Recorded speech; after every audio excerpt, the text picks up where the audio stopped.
नमस्कार दोस्तों, higher education simplified में आप सभी का स्वागत है। जैसे कि आप सभी दोस्तों को अब पता ही होगा कि एडमिशन का सिलसिला जारी होने वाला है, मतलब शुरू होने वाला है।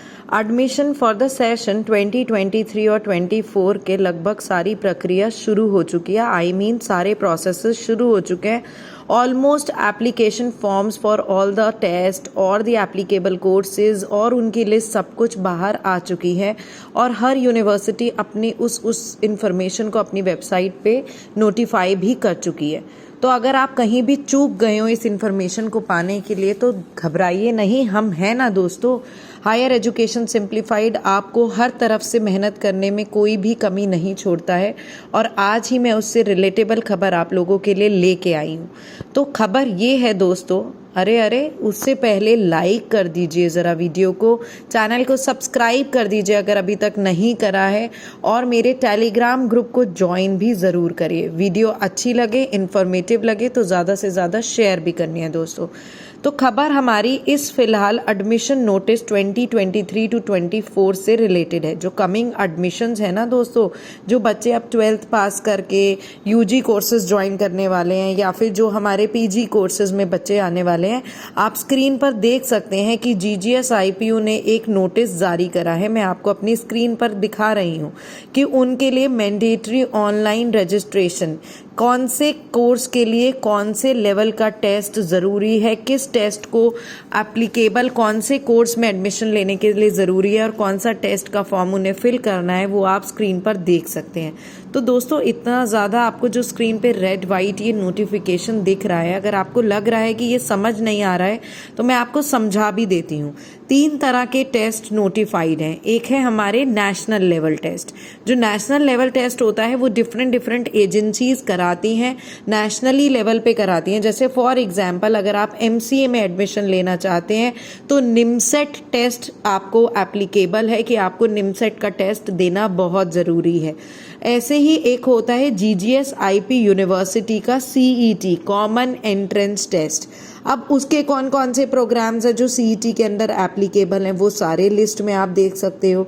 जैसे आपको बीए जेएमसी में एडमिशन चाहिए, बैचलर्स कोर्सेज में अगर आपको बीए जेएमसी का नाम ले लीजिए, आप बीबीए का नाम ले लीजिए, आप बी होटल मैनेजमेंट का नाम ले लीजिए, बीए इंग्लिश ऑनर्स का नाम ले लीजिए।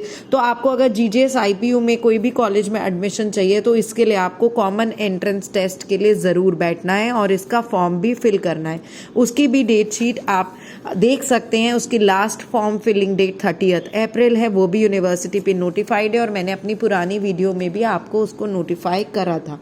ऐसे ही एक और टेस्ट है जो मेरिट बेस्ड प्रोग्राम्स है, उनके लिए भी जो टेस्ट अप्लीकेबल है वो भी मैंने नीचे इस स्क्रीन पे मेंशन करा हुआ है। तो दोस्तों पते की बात ये है कि 3 तरह के टेस्ट हो गए आप लोगों के पास। एक नेशनल लेवल टेस्ट हो गया, जैसे कि निमसेट मैंने आपको बताया, जैसे कि क्लैट मैंने आपको बताया, ये हो गया नेशनल लेवल टेस्ट। अब अगर कोई भी बच्चा, अगर आप इसको विस्तार में समझे कि एमसीए करना चाहता है तो उसको निमसेट का पेपर देना भी ज़रूरी है।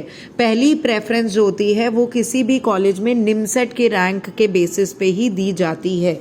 जब निमसेट की रैंक के बेसिस पे ही पहला सीट अलॉटमेंट होता है तो ये पेपर आपके लिए ज़रूरी है। So as to for other courses like BTech, MTech, MBA, उनके लिए भी उनके रिलेटेबल फील्ड के जो पेपर्स हैं वो एप्लीकेबल हैं। जैसे लॉ के लिए अगर हम बात करें तो क्लैट हो गया। अब आते हैं दूसरे लेवल टेस्ट के ऊपर, तो वो है जीजीएस आईपीयू का कॉमन एंट्रेंस टेस्ट, सीईटी जिसके नाम से हम जिसको जानते हैं। सीईटी आपको मोस्टली किन किन कोर्सेज के लिए भरना है वो आप देख सकते हो, किन किन प्रोग्राम्स के लिए वो एप्लीकेबल है। जैसे बीसीए, एमसीए के लिए भी वो एप्लीकेबल है। बीएड हो गया, बीए जेएमसी हो गया, आपको अगर बीए इंग्लिश ऑनर्स करना है, एमए इकोनॉमिक्स करना है और आईपी यूनिवर्सिटी के किसी भी कॉलेज में आप एडमिशन लेना चाहते हो तो इस सीईटी को क्लियर करना और इसमें जो मेरिट रैंक आप गेन करते हो वो बहुत ही इम्पॉर्टेंट है और उसी के एप्लीकेबिलिटी पे आपको एडमिशन मिलता है दोस्तों। अब नेक्स्ट एक और टेस्ट जिसके ऊपर पूरा एक फॉर्म फिलिंग प्रोसेस भी बताया था, उसकी इम्पोर्टेंस भी बताई थी। CUET programme which is applicable for all the universities, जो एक ऐसा खाता खोलता है कि उस टेस्ट में बैठ के आप बहुत सारी यूनिवर्सिटी में एलिजिबल हो जाते हो एडमिशन लेने के। CUET वो एक आपके लिए ज़रूरी है फॉर्म फिल करना, उसका भी आप फॉर्म फिल करिए। उसके डिफरेंट प्रोग्राम्स आप स्क्रीन पर देख सकते हैं। तो दोस्तों पते की बात ये है कि इनका एक लेवल होता है, जैसे कि अगर आपको मान लीजिए फॉर एग्जांपल किसी भी आपको USIT में एडमिशन चाहिए, आपको भारतीय विद्यापीठ में एडमिशन चाहिए, तो जितने भी टॉप कॉलेजेस होते हैं, अगर मान लीजिए मैं आपको केस स्टडी लूँ MCA की, उनको एडमिशन चाहिए तो पहले जो निमसेट का स्कोर होता है उस स्कोर के बेसिस पे सीट्स भरती हैं। अगर सारी सीट्स भर गई और निमसेट के स्कोर्स पे, तो उसके बाद आपको इन ऐसे टॉप कॉलेजेस में, जहाँ तक कि होता भी यही है कि निमसेट के स्कोर पे ही इसकी सीट भर जाती है। तो इस बात का बताने का तात्पर्य मेरा ये है कि MCA के लिए NIMCET is the first paper which is a national level test. उसकी रैंकिंग और उसका स्कोर आपका सबसे ज़्यादा मायने रखता है। तो अगर जैसे आप USIT में एडमिशन ले रहे हैं या आप भारतीय विद्यापीठ में एडमिशन ले रहे हैं, तो पहले वो स्कोर देखा जाता है, पहली प्रेफरेंस निमसेट को दी जाती है। तो जब उससे आपके एडमिशन्स ओवर होते हैं, फिर उसके बाद CET का नंबर आता है, फिर CUET स्कोर्स के बेसिस पे आप एडमिशन ले सकते हैं। तो ये आप एडमिशन नोटिस को ज़रा ध्यान से पढ़िए। ये डिफरेंट टेस्ट क्या होते हैं, क्या एजेंसीज हैं, ये सब डिफरेंट आप पढ़िए ध्यान से, और इनकी इंपॉर्टेंस भी मैंने आपको अपनी अलग अलग वीडियोज़ में बताई हुई है। हम तो आप लोगों के लिए हैं ही, और इसके लिए आपको अगर और डिटेल में जानना होगा तो कमेंट बॉक्स में लिखिए, we will surely be back with it. Thank you दोस्तों हमारे साथ जुड़ने के लिए।